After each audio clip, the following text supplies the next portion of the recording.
Hi everyone, welcome back to my another Kashmir vlog and welcome back to my channel মামরাই সরকার। তো তোমরা কেমন আছো? আশা করি খুব ভালোই আছো। আমিও খুব ভালো আছি। তো আমি এখন আছি পেহেলগামে। আগের ভিডিওটাতে বলেছিলাম যে আমাদের 4টে বেজে গেছে পেহেলগামে তারপরেই আমরা লাগেজগুলো রেখে বেরিয়ে পড়েছিলাম বৈসারেন ভ্যালির উদ্দেশ্যে। ঘোরাতে কত কি নিল সবকিছু ডিটেইলসই তোমাদেরকে জানাবো। ভাই আয় আমাকে আমার আসছে।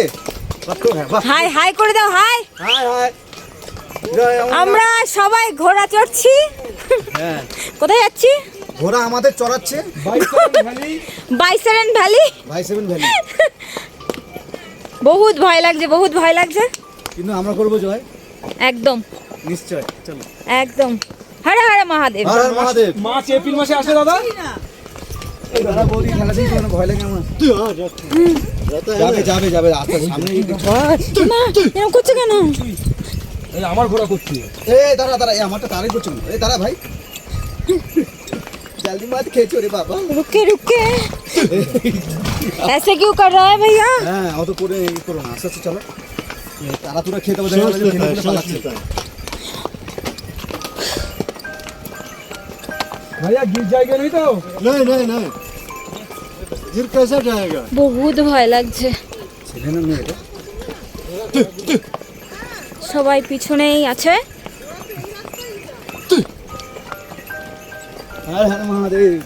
হরে হরে মহাদেব। ভিডিও কেমন করে রাস্তাটা এত বাজে ছিল যে ঘোড়ার পিঠে উঠে আরো কোমরে ব্যথা করতে লাগলো। আর শীতকালে আমি অনেক ভিডিওতে দেখেছি শীতকালে এইসব জায়গায় স্নো পড়ে পুরো ভর্তি হয়ে থাকে, মানে ঘোড়ায় চড়ার তো কোনো নামই থাকে না তখন, কারণ তখন ঘোড়ায় উঠলে একটু রিস্কি হয়ে যায়, কারণ কখন ঘোড়া পা পিছলে পড়ে যায় ঠিক ঠিকানা থাকে না। হ্যাঁ তোমরা এবার ভাবছো আমরা তো দুজনে ঘুরতে গেছিলাম, এতজন কোথা থেকে চলে আসে? সবই বলছি, হয়তো কিছুজন বুঝতেও পেরেছো। আমরা যেহেতু টুরিস্টের সাথে গেছিলাম সেহেতু ওই টুরিস্ট বাসের মধ্যে যে কজন ছিলাম সে কজনই প্ল্যানিং করেছিলাম যে আমরা সবাই মিলে ঘোড়ায় চড়ে বাইসারেন ভ্যালি যাব। হ্যাঁ এর মধ্যে অনেক বয়স্করা ছিল, তারা আসেনি, তাদের কোমরে বল আছে বা জোর আছে তারাই এসেছিল। আমি যে সময় ঘুরতে গেছিলাম আর যে সময় ভিডিওটা পোস্ট করছি সেই দুটো টাইমই পুরো আলাদা। এই সময়ের ভিডিও যদি আমি ছাড়তাম তাহলে তোমরা পুরোটাই স্নো দেখতে পারতে, কিন্তু আমি গেছিলাম জুলাই মাসে, তাই এইরকম চারিদিকে সবুজ সবুজ। ঘোড়ায় চড়ে বাইসারেন ভ্যালি উঠতে যে কি পরিমাণ কষ্ট হয়েছিল তোমাদের বলে বোঝাতে পারবো না, যারা গেছো তারাই বুঝতে পারবে একমাত্র। আর এই প্রথমবার ঘোড়া চড়তে চড়তে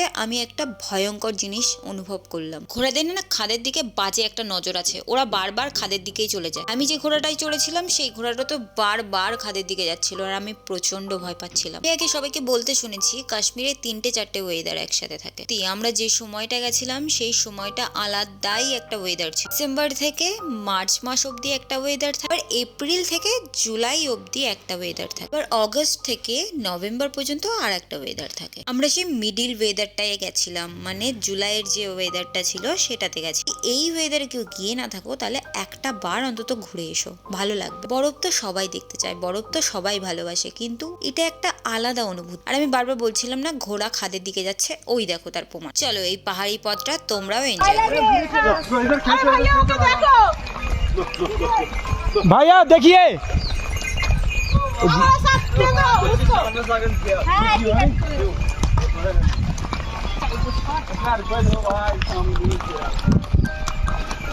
मामा चलो।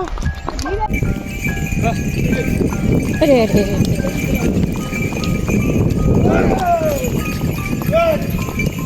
हाँ पुष्पा, हाँ पुष्पा पुष्पा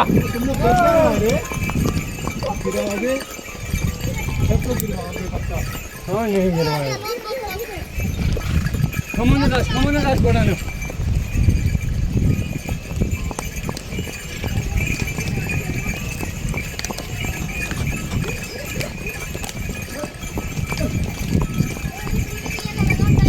अरे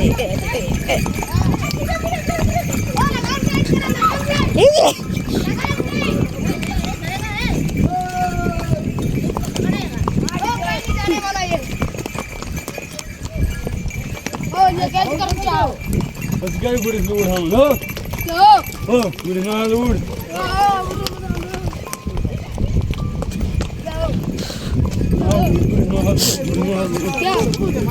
क्या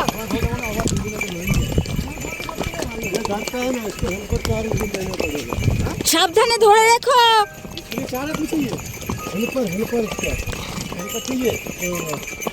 हम लोग बाजू थक गया इसको हेल्पर को कौन से देना है मैडम को ये मैडम ये करता है ना अरे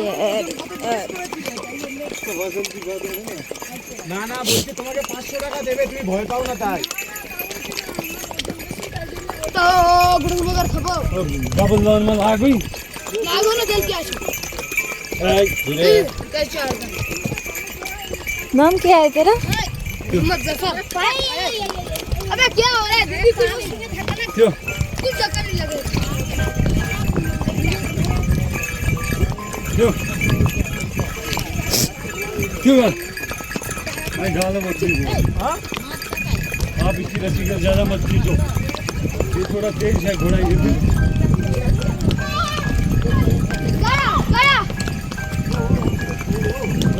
गया और बाहू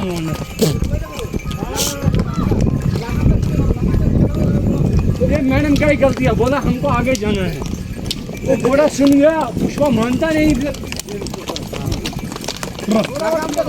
वो किमने बड़ा इसी पैसे हो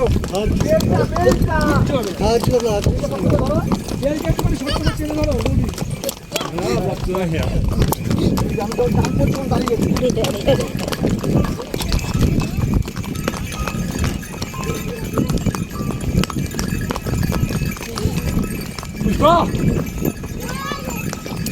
इसका नाम पुष्पा है इसलिए झुकता नहीं है।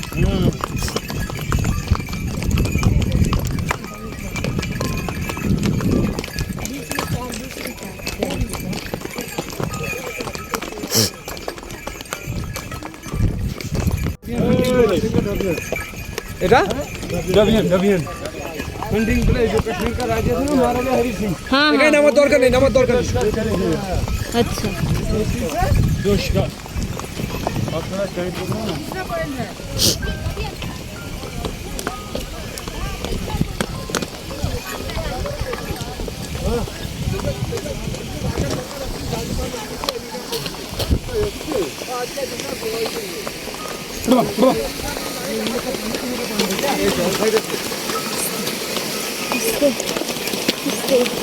चप्पल लगा के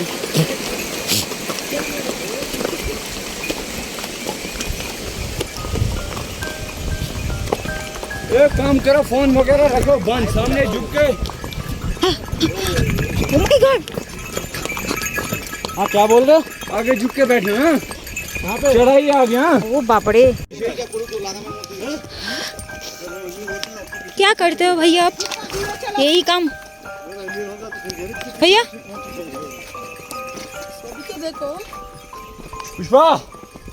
पुष्पा खोजन ये दादा दोस्ती युवती पकनी मिसका को विजन इसके साथ বলছি দাদা এই ঘোড়ার পুরো রুট মুখস্থ হ্যাঁ হ্যাঁ হ্যাঁ कौन वो ग्रेजुएटेड है हाँ ঘোড়া आ रहा है भैया वहाँ से घोड़ा आ रहा है इधर से हम आ रहा है हम जाएगा आगे হ্যাঁ লাগাম पे ধরে হ্যাঁ फारूक को इसमें चक्कर लगाने चला फारूक ने এই দেখো গল্প করতে করতে এত রাস্তা পেরিয়ে আমরা চলে এসেছি বৈসারেন ভ্যালি। ওই যে সামনে গেটটা দেখতে পাচ্ছ ওটাই বৈসারেন ভ্যালির গেট। ওখান থেকেই 30 টাকা দিয়ে আমাদের টিকিট কেটে ভেতরে ঢুকতে হবে। আর ওই দূরের পাহাড়টাকে দেখো মনে হচ্ছে সোনার খনি, সূর্যের আলো পড়ে এত সুন্দর দেখতে লাগছে বলার মতন না। তারপর এক এক করে সবাই আমরা ঘোড়া থেকে নামলাম। ঘোড়াতে ওঠাটা যতটা সহজ নামাটা ততটাই কঠিন, একটু হলে আমার বরের পাই ভেঙে যাচ্ছিল। তারপরে ভেতরে গিয়ে আমরা কিছু সিনেম্যাটিক শট তুলি। এই জায়গাটা শীতকালে কত অন্যরকম থাকে তাই না, বরফ পড়ে চারিদিকটা সাদা চাদরে ঢেকে যায়, আর এখন দেখো পুরো সবুজে সবুজ। তারপর আমার বরকেও কিছু ভিডিও ক্লিপস তুলে দিলাম। ও তো নিজের বাড়ির ছাদ মনে করে যেমন খুশি দৌড়াতে লাগলো। বিশ্বাস করো বন্ধুরা, আমরা কোনোদিন ভাবতেই পারিনি আমরা এই ভূস্বর্গ দেখতে যেতে পারবো, কারণ এটা আমার এক সময়কার স্বপ্ন ছিল বলতে পারো। এখন সেটা সত্যিতেও পরিণত হয়ে গেছে। এই জায়গাটাকে কেন মিনি সুইজারল্যান্ড বলে আমি ওখানে গিয়েই বুঝতে পেরেছি। তারপর সেখানে কিছুক্ষণ থেকে কিছু ছবি তুলে কিছু ভিডিও তুলে আমরা বেরিয়ে পড়লাম আবারও আমাদের হোটেলের দিকে। আবারও সেম পথ দিয়ে যেতে লাগলাম। এমন যে ঘোড়ার চালকগুলো ছিল তারা অনেক গল্প করতে করতে আমাদের নিয়ে যাচ্ছিল। আর আমরা নামতে নামতে তো প্রায় সন্ধে হয়েই গেছে। আর সন্ধেবেলায় নিচের দিকটা এত সুন্দর দেখতে লাগছিল, সব হোটেলগুলোতে আলো জ্বলছিল আর ওপর দিক থেকে মনে হচ্ছিল যে নিচে গোল্ডেন মেলা বসেছে। এই নামার সময়টা আমার একটু ভয় লাগছিল, কারণ যেহেতু অন্ধকার হয়ে গেছিল আর ঘোড়ারা প্রচন্ড পরিমাণে খাদের দিক দিয়ে যায়, রাত্রেবেলা ওরা দেখতে পাবে কিনা, আমি ঠিকঠাক নামতে পারবো কিনা সেই নিয়ে খুব ভয় লাগছিল। অবশেষে খুব ভালোভাবেই আমরা নিচে নামলাম। তারপরে গেলাম একটু লোকাল মার্কেটে, খুবই খিদে পেয়েছিল তাই কিছু খাওয়া দাওয়া করতে। তারপর লোকাল দোকানগুলোতে গিয়ে জিজ্ঞাসা করতেই ওরা যা খাবার দাবারের দাম বললো আমি তো শুনে অবাক। এক প্লেট মোমো আমাদের এখানে 50 থেকে 70 টাকার মধ্যে, আর ওদের ওখানে নিল 140 টাকা, ভাবতে পারছো? আর অন্যদিকে ম্যাগি আমরা যেখানে 10 থেকে 15 টাকার মধ্যে একটা প্যাকেট পেয়ে আর দোকান থেকে কিনতে গেলে 30 থেকে 40 টাকা নেয়, সেই ম্যাগিটাই এখানে নিল 120 টাকা। মানে আমি তো জাস্ট অবাক শুনে।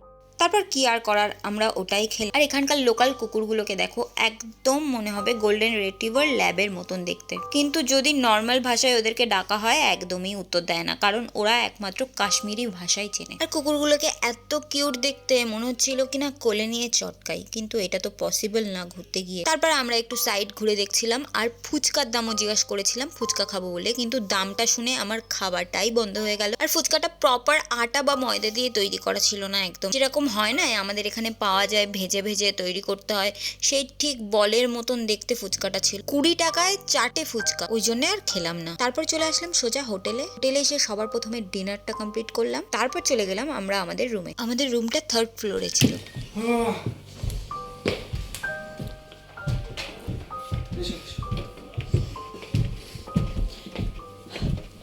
প্রত্যেকবার আমাদের 3 তলাতেই দিয়ে দেয়।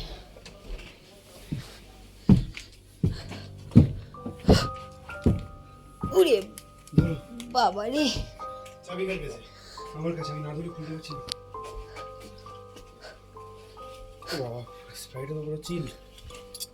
রুমে এসে হাত মুখ ধুয়ে সোজা শুয়ে পড়লাম। আর সেদিনকে পেহেলগামের টেম্পারেচার ছিল 8 ডিগ্রি সেলসিয়াস। তারপর সকাল 5টার সময় ঘুম থেকে উঠলাম। আর এখানে অনেক তাড়াতাড়ি সূর্যটা উঠে যায়, সূর্য না উঠলেও চারিদিকে অনেক তাড়াতাড়ি ফর্সা হয়ে যায়। তোমরা দেখে বুঝতেই পারবে না এই সময়টা 5টার সময় ছিল। এখানে দাঁড়িয়েই কিছু ফটো ভিডিও আমি তুলেছিলাম, কারণ আমাদের রুমের সামনে থেকে পুরো পাহাড়টাকেই দেখা যাচ্ছিল, তোমরা নিজেরাও দেখে নাও। আর এরা কত তাড়াতাড়ি ঘুম থেকে উঠে পড়ে, পুরো পেহেলগামটাই জমজমাট হয়ে গেছিল এই ভোরবেলাটায়। তারপর ঝটপট করে আমরা গুছিয়ে বেরিয়ে পড়লাম লিডার নদীটাকে খুব কাছ থেকে উপভোগ করার জন্য। তো চলো তোমরাও দেখতে থাকো।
কিসে?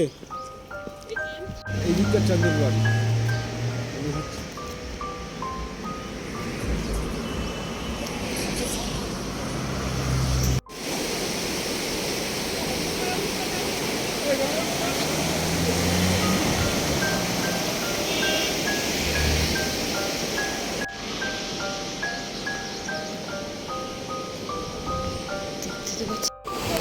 আমি যাবো সেপ্টেম্বর মাসে।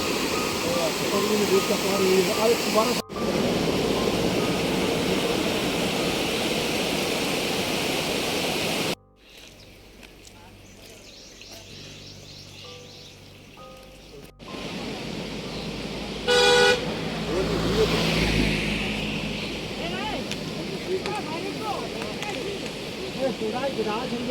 দেখো চন্দনবাড়ি দিয়ে নিয়ে যাচ্ছে, দেখো অমরনাথ, দেখো চন্দনবাড়ি দিয়ে যারা অমরনাথ যাচ্ছে, আরে